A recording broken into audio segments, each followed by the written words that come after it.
Kung trabaho, trabaho lang. Huwag nang sip-sip, ha? Hindi ka naman poso negro, di ba? At saka, kung gusto mong ma-promote, galingan mo yung performance mo sa trabaho.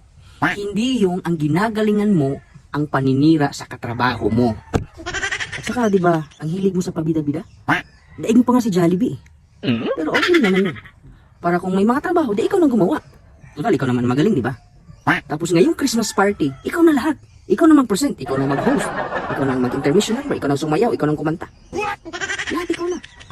Tapos, pag magtrabaho ka lang. Huwag kang bantay ng bantay sa mga katrabaho mo. Na para bang pumasok ka lang dyan para maging CCTV ng mga katrabaho mo. Huwag mong puno ng trabaho yung CCTV, ha? Empleyado ka, ha? Tapos yung pagiging plastic mo, galingan mo pa. Ituloy mo yan. Bakit? Para magkaroon ng bagong brand ng plastic. Hindi na lang Tupperware at Urugan. Tapos ito ha, gusto kong sabihin sa'yo, reminder lang. Huwag